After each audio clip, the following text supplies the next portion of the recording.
आज हम सब सहकारिता के क्षेत्र में और आगे हमें क्या करना है उस पर लगातार मंथन करेंगे। अभ्यास वर्ग के माध्यम से कई सत्रों में वर्ग आयोजन किया गया है और उसका आप हमारे नेताओं का मार्गदर्शन होगा और निश्चित तौर पर आने वाले समय में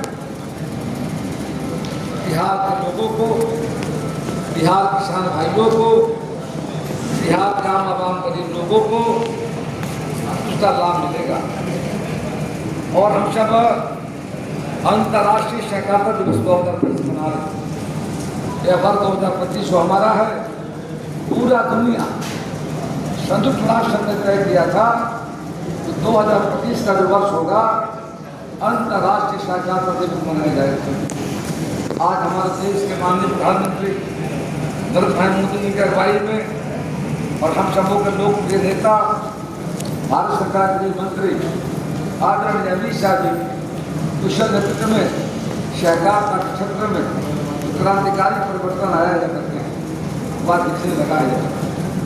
भारतीय समाज की नींव में ही सहकारिता रखी बसी है, जो सामाजिक और आर्थिक लक्ष्यों को मिलकर प्राप्त करने की भावना को बढ़ाती जा सकती है।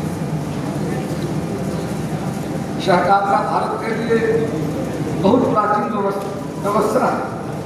हमारे शास्त्रों में कहा गया है, अल्पा नाम अपि वस्तु नाम शांति का साधिका, अर्थात छोटी छोटी वस्तुएं थोड़े संसाधन भी जब साथ जुड़ जाते हैं तो उनसे बड़े बड़े कार्य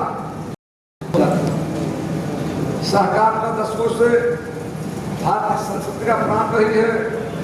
यह विचार भारत का विचार है, हमारी संस्कृति का प्राण सहकारिता है और भारत ने पूरी दुनिया को सहकारिता का दर्जा देने सहकारिता को आगे बढ़ाने का काम किया है। आज हम सब सहकारितावाद, सामूहिक भागीदारी, सदस्यों द्वारा लोकतांत्रिक नियंत्रण और साझा लाभों पर आधारित एक सामाजिक आर्थिक प्रणाली है, जहाँ व्यक्ति स्वेच्छा से आपसी सहयोग और आर्थिक विकास के लिए एकजुट होकर सहकारी समितियां बनाते हैं। यह सहक्रियात्मक दृष्टिकोण को दर्शाता है। इससे समता, समावेशिता और सामाजिक कल्याण के सिद्धांतों के बदलाव करते हुए दक्षता, नवाचार और बाजार प्रतिस्पर्धा का लाभ मिलता है।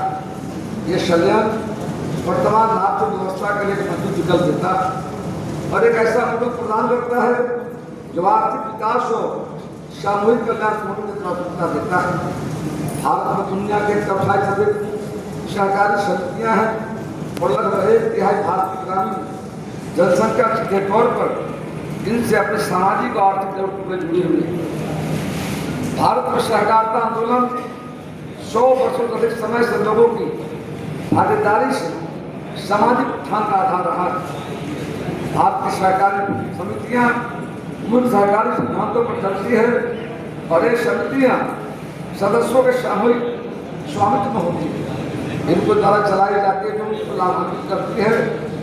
देश के ग्रामीण अर्थतंत्र के विकास हेतु सहकारी आंदोलन को मजबूती देने, उसे घर घर तक पहुँचाने के लिए देश के लोग प्रधानमंत्री नरेंद्र भाई मोदी के द्वारा 6 जुलाई 2021 को कृषि मंत्रालय सहकारिता मंत्रालय का अलग गठन किया गया।